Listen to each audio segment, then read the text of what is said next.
በመላው ዓለም የምትገኙ የቀይ ሰይጣኖች ክሩ ቤተሰቦች እንኳን ወደ ቻናላችን በሰላም መጣችሁ። ባለፉት 24 ሰዓት ውስጥ በኦልድ ትራፎርድ የዝውውር ማዕበል ከፍተኛ ደረጃ ላይም ደርሷል። አሰልጣኝ ማይክል ካሪክ እና የክለቡ ቦርድ ቡድኑን ለአዲስ የውድድር ዘመን ፍጹም ዝግጁ ለማድረግ ትልልቅ ውሳኔዎችን በይፋ እያሳለፉም ይገኛሉ። ዛሬ ባለፉት 24 ሰዓት ውስጥ የተሰሙ የዩናይትድን ደጋፊዎች ያነጋገሩ 5 ታላላቅ ሰበር ዜናዎችና ዝርዝር ትንታኔዎችን ይዘንላችሁ ቀርበናል። በዛሬው ፕሮግራማችን ስለ ጆሹዋ ዚርክዚ ድንገተኛ የዝውውር ውሳኔ፣ ስለ ግብ ጠባቂው አልታይ ባይንደር ይፋዊ ስንብት፣ ዩናይትድ ለሊፍት ባክ ፍለጋ ያቀረበው የ70 ሚሊዮን ዩሮ ጥያቄ ምን ምላሽ እንዳገኘ፣ ስለ ስድስተኛው አዲስ ፈራሚ ይፋዊ ማስታወቂያ፣ እንዲሁም ዛሬ ቅዳሜ ከፈረንሳዩ ግዙፉ ፒኤስጂ ጋር ስለሚያደርገው ታላቅ የቅድመ ውድድር ፍልሚያና የቡድናችንን አሰላለፍ በሰፊው እንተነትናለን። እስከ ፍጻሜው ድረስ አብራችሁን ቆዩ። ለቻናላችን አዲስ የሆናችሁ ሰብስክራይብ በማድረግ የደወል ምልክቱን መጫን እንዳትረሱ። አሁን በቀጥታ ወደ ዝርዝር መረጃዎቹ እናልፋለን። ባለፉት ጥቂት ሰዓታት ውስጥ ትልቁን መነጋገሪያ የፈጠረው ዜና የኒውዚላንዳዊ አጥቂ ጆሹዋ ዚርክዚ ጉዳይ ነው። በ2024 በ36.5 ሚሊዮን ፓውንድ ክለቡን የተቀላቀለው ዚርክዚ ባለፉት ሁለት የውድድር ዘመናት በ75 ጨዋታዎች ላይ 9 ጎሎችን ብቻ ማስቆጠሩን ተከትሎ ማሳመን አልቻለም። አሁን በተገኘው መረጃ መሰረት ዩናይትድ ተጫዋቹ በውሰት ውል ወደ ጁቬንቱስ እንዲዘዋወር በይፋ ፍቃድ ሰጥቷል። ክለቡ አጥቂውን ለመልቀቅ የተስማማው በምትኩ የጁቬንቱስ ፍራንሲስኮ በስዋፕ ወይም በተጫዋች ልውውጥ ስምምነት ለማካተት በማለም ነው። ይህ ውሳኔ ማይክል ካሪክ በአጥቂ መስመሩ ላይ ፈጣን ለውጥ ማምጣት እንደሚፈልግም ያሳያል። ዚርክዚ ምንም እንኳን ተስጦ ቢኖረውም በዩናይትድ ቤት የሚጠበቀውን ያህል ግብ አስቆጣሪ መሆን አልቻለም። እሱን አሳልፎ በመስጠት በምትኩ አዳዲስ የአጥቂ አማራጮችን ለምሳሌ እንደ ብሬንትፎርዱ ኢጎር ቲያጎ ወይም ሌሎች አጥቂዎች ሌላ ትኩረት ለማድረግ መታቀዱ ለቡድኑ አዲስ ጉልበት ይፈቅዳል። ሁለተኛው ይፋዊ ዜና በግብ ጠባቂው መስመር ላይ የተደረገው ስንብት ነው። ማንቸስተር ዩናይትድ የ28 ዓመቱን ቱርካዊ ግብ ጠባቂ አልታይ ባይንደር ወደ ስፔኑ ሴልታ ቪጎ በውሰት ማምራቱን በይፋ አረጋግጧል።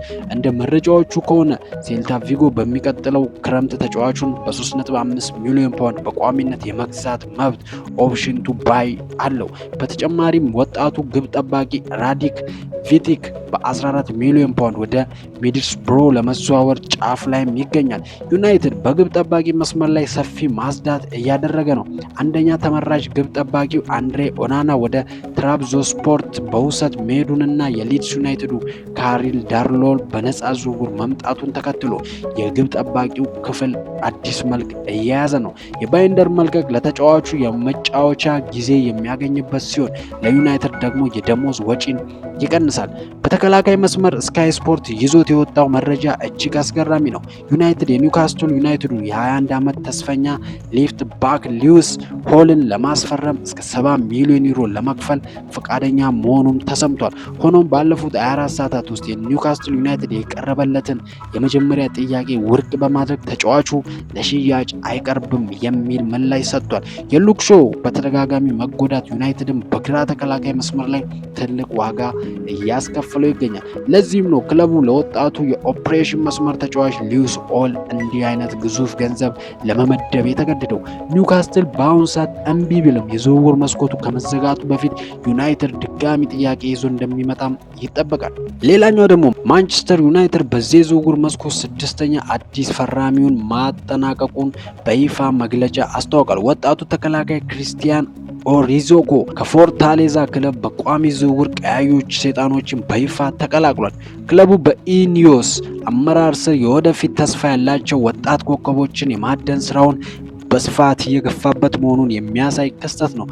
ኦሮዚኮ በቀጥታ ለዋናው ቡድን ባይሰለፍም የክለቡን የረጅም ጊዜ ተከላካይ ክፍል ጥልቀት ለመገንባት ትልቅ እቅድ የተጣለበትም ተጫዋች ነው። በመጨረሻም ወደ ሜዳ ጨዋታ ስንመለስ ማንቸስተር ዩናይትድ ለአዲሱ የውድድር ዘመን የሚያደርገው ዝግጅት ለመፈተሽ ነገ ቅዳሜ በስዊድን ጎተንበርግ ስቴዲየም የአውሮፓ ሻምፒዮኑን ፓሪሲያን ጀርመንን ይገጥማል። አዲሱ ፈራሚ ዩሪ ቴልማንስ የመጀመሪያ ጨዋታውን እንደሚያደርግ ይጠበቃል። ይጠበቃል። ይሁን እንጂ ማርከስ ራሽፎርድ፣ ኮቢ ማይኖ እና ሊሳንድሮ ማርቲኔዝ በዓለም ዋንጫ እረፍት ምክንያት አይሰለፉም። ቤንጃሚን ሼሽኮም በጉዳት ምክንያት ከጨዋታው ውጪ ሆኗል። አትሌቲኮ ማድሪድን 2-1 ካሸነፍን በኋላ ይህ የፒኤስጂ ጨዋታ ለካሪክ ቡድን ትልቁ የጥራት መመዘኛ ነው። ቡድኑ ወደ ሻምፒዮንስ ሊግ የተመለሰ በመሆኑ ከእንዲህ አይነት ግዙፍ ክለቦች ጋር የሚያደርገው ፍልሚያ ለውድድር ዘመኑ ትልቅ የስነ ልቦናም ጥንካሬ ይሰጠዋል። ውድ ቀያይ ሰይጣኖች ደጋፊዎች ባለፉት 24 ሰዓታት የተሰሙት መረጃዎች ይህንን ይመስሉ ነበረ።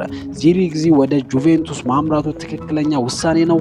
ዩናይትድ ለሊዩስ ሆል 70 ሚሊዮን ዩሮ መክፈልስ አለበት? በተለይ ጆሹዋ ዚርክዚን በውሰት መልቀቅ ዩናይትድን ይጎዳል ወይስ ያተርፋል የሚለውን ሀሳባችሁን አሁኑኑ ከታች በኮሜንት መስጫው ላይ አስፍሩልኝ። ቪዲዮውን ከወደዳችሁ ላይክ ማድረጋችሁን አትርሱ። ነገ ከፒኤስጂ ጨዋታ በኋላ በደመቀ ትንተና እስከምንገናኝ ድረስ መልካም ጊዜ። ዩናይትድ ለዘላለም ያሸንፋል።